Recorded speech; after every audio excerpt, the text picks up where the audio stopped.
This is always the freaky part, is trying to work out if we're in focus or not, and it's been a while. Hi guys, my name is Kirsty and welcome back to Upside Down Books. So it's obviously been a little bit of a while since I've been back on this channel. I'm basically writing off this year and saying let's just start again from the now. There have been some reasons why I haven't been filming, and I'm going to basically spend this video saying hi, I'm so glad and excited to be back on YouTube, and I'm going to tell you what I've been doing, why I haven't been here, my plans for the future, and we will be talking about books today, so I'm going to be doing like a sort of wrap up for the year that's gone by already. So we're in June and I'm going to talk about basically my favourite books that I've read this year so far, rather than just doing the wrap up for May, and maybe do a little bit of housekeeping at the end of that. So let's start with where have I been. So my last video that I uploaded was in March. The short and sweet story of it is I just became too busy to keep making videos for YouTube, and I'm sure most of you know that I keep my blog, which is also called Upside Down Books, which is ozbooksnail.com. Please feel free to go and follow and have a read. I update that theoretically more regularly than I do on YouTube, but you know, busy. My blog is my baby, and so I had to prioritize when I became too busy. I had to give something up or give something a break, and I thought this is it, this is the end of YouTube, it's everything I never wanted to happen. But it was just a break, and it's been like 3 months or something like that, and I'm gonna give it another crack. So my blog has still been up and running, so for any of you that don't follow my blog and want to know what I've been up to with like much more detail, please head over there and have a read, because I'm not going to be going into detail with it. The basic summary of it all is I've been working 2 jobs and it was sporadic hours, it's all over the place, and I was like, meh. I have more routine right now. I'm currently working Monday to Friday, which means I have weekends like today where I can actually breathe and get stuff done. A few things have happened. It's been a little bit of a roller coaster of a time. The main thing that I will say, if you watched my last video, you might know my cat Smarty has passed away since I've last stopped making videos, so that's very sad, and so he's obviously not going to be in any videos from the future, but that's something I just wanted to say because that cat was beautiful and he deserves all the acknowledgement he can get. But other than that, yeah, I've just been busy, just been a mess, just been trying to get my life organised. So looking forwards, future-wise, with this channel, I'm going to be looking at making about 4 videos per month. So it's going to be 1 video a week. With any luck, we're just going to see what happens. I'm making one today, fingers crossed I'll be making one this time next week, but we will see. I'm not making any promises, I'm just here because I bloody love it and I missed it so much. Which is pretty much all I think I want to tell you guys. Yeah, that's pretty much it. So we're going to move on to my favourite books this year so far. There are about 9 books that have been like 5 stars and memorable that I've been reading this year, and I want to share them with you because they've been amazing.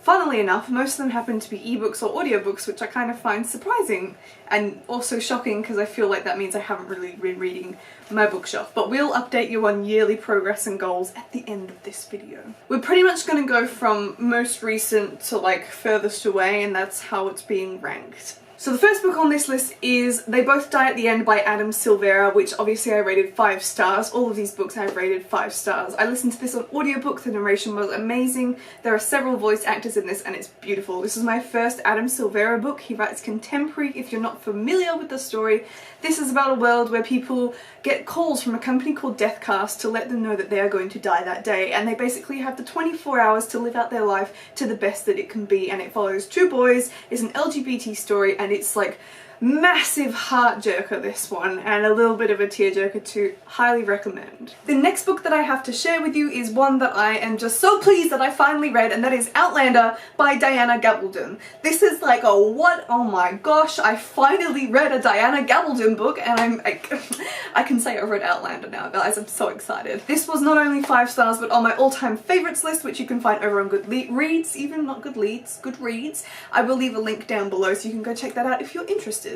This is absolutely fantastic. I think most people know it is historical fiction set in the Scottish Highlands about a woman called Claire who comes from post-World War I and like goes through some sort of like portal, we're gonna call it, and ends up in the Scottish Highlands 200 years previously. So it's absolutely incredible. The narration is amazing, it's rich in detail, it's not boring, it's quite fast-paced for how long the book is. I listened to the audiobook again for this one. It's one of my favourite audiobooks, right up there with Eddie Izzard's memoirs, because dang, that thing was also really well done. But yeah, I highly recommend, I really highly recommend listening to the audiobook because of the experience, because of not having to work out the Gaelic pronunciation for yourself, and just because it's done really well, okay? Just take my word for it. I can't wait to start watching the TV series and continue with Dragonfly in Amber. The next book on my list was A Million Worlds with You by Claudia Gray, which I thought was called A Million Worlds Without You until I started reading it, which, I don't know, it's kind of funny. Anyway, point aside, this was really well done, really satisfying end to the series. I really enjoyed this series, and it had so many cool elements to it. I kind of think you get out of book 2 and you're not sure how much further we can go with how exciting it was, but Claudia Gray is just whipping out new ideas left, right and centre, and this was, yeah, this was an amazing conclusion to the Firebird trilogy. Highly recommend finishing it off if you have not done that already. The next book I'm going to talk about is one that I got sent for review by Bloomsbury, and that is Wolf Children by Paul Dowswell. I was blown away by this book. This is historical fiction set in Berlin in Germany towards the end of World War II, and it follows a group of children who are trying to survive and are sort of orphaned, more in the sense that they don't know if their parents are alive because they've been separated, and just what it was like in Berlin at that time. I've never read from that perspective, and it's just awesome. I love books that give you a different perspective on World War II. It's fantastic, really short to read, beautifully written.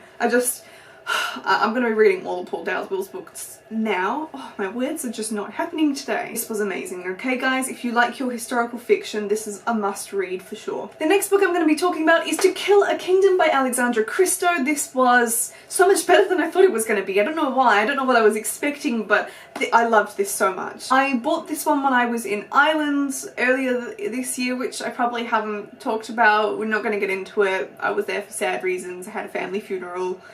Sad. Raining on your parade today, I'm sorry, but I was in Ireland, and the high point was that there was a Waterstones, and I bought this in Waterstones, and I love Waterstones. Why can't they come to Australia? Anyway, I picked this one up on a whim because I knew it was coming out. I did it in one of my blog releases for like things coming up this month, and totally surprised myself by reading this like 2 days after I bought it. Like, that never happens. This is like a Little Mermaid retelling, and it's so freaking well done. It's unbelievable. It's a dual perspective, but it's not mermaids, it's sirens. I just couldn't believe how well done this story is. It's just so interesting. The main concept of it is that the sirens take parts from humans on their birthdays, and sort of the bigger collection they have, the better it is, and the main siren in this only collects the hearts of princes, and obviously the other main character has to be a prince, and it's just, nah!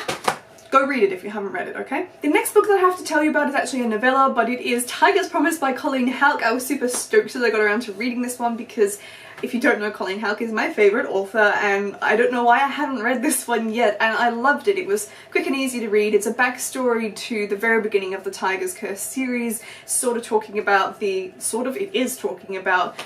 love that sparked the curse for the whole series, and yeah, it's just as like, I want to say lyrical as the series, but that's probably being a little bit dramatic in my choice of words there. It's very good, highly recommend. The next book to talk about, I feel like this list is like 100 books long. It's not, it really is only 9. But the next book I'm talking about is Good Omens by Terry Pratchett and Neil Gaiman, and this book I can't even handle. I just love it so much. This made my all-time favourite list for 2018, and thank you Casey at a Dr. Book Oz, go check her out on Twitter, for recommending this one to me, because I listened to this on audiobook. The narrator for this, it's how I would expect Neil Gaiman to have narrated it himself. It's so funny. It's so funny. It's like a comical take on the Armageddon. It's good versus evil with an angel and a demon and prophecies and like the Antichrist.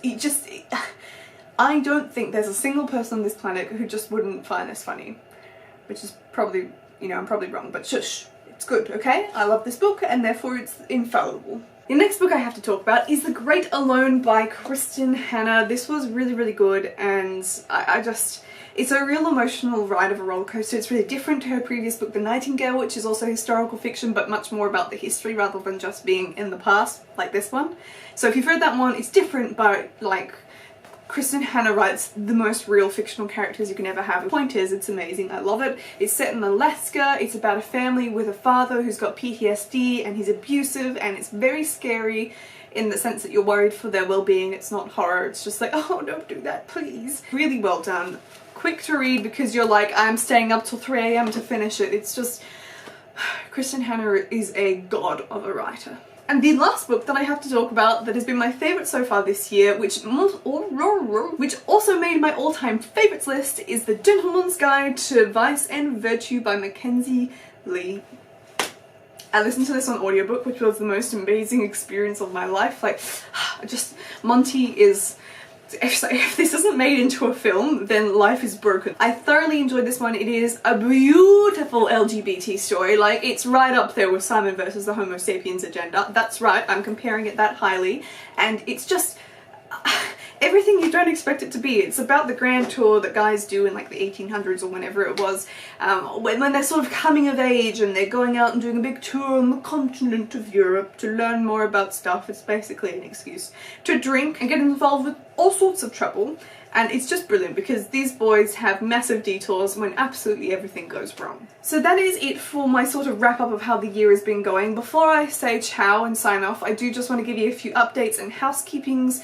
Housekeepings? What are we? Like at school? Okay, everybody line up please. No, okay. I just want to keep you updated on a few other things. My current yearly progress towards meeting my goals is not going so well. I am at 30 out of 100 books, which if you do the maths, means I'm about 13 books behind, which is not great. The other thing I need to mention is that my book club is still running. I somehow managed to keep that floating and we are currently reading a book called Nil by Lynn Matson? Yes, Lynn Matson. This is the floppiest book I have ever owned. This is really interesting. I'm currently about 130 pages in. It's about a girl who wakes up on an island called Nil and you have a year to escape or you die. There's lots of other details to go with it, but if that doesn't catch you, then I don't know what's wrong with you. We're reading this until the 16th of July, at which point we'll be picking up our next book, which is Mimus by Lily Thal. I'm really excited about this one. This is fantasy versus the sci-fi dystopian sort of setting, and it's about a prince and a king who visit a neighbouring kingdom. Stuff goes down and the court joker ends up taking the prince hostage and making him live in a stable, and like stuff goes wrong, and I just love it. I'm so excited about this book. So if you want to join in with that, it's called the Squabbling Dragons Book Club. It is over on Goodreads. I'll leave links down below so you can go and check that out and join in with us. The goal was to try and do one readathon per month to boost my reading, but the readathons aren't working for me right now. I just don't seem to actually be reading more. But I am participating in the Alphabathon because I co-host that one, so I kind of, got to keep involved with that one. We had one round, and coming up this July we're having a month-long special round. Oh my god! I will keep you guys updated on that, hopefully with a announcement on my blog, so head over there. I probably won't get it up on here. Check it out on Twitter, here's the handle for that, or just follow my blog and get an update for when I do my announcement.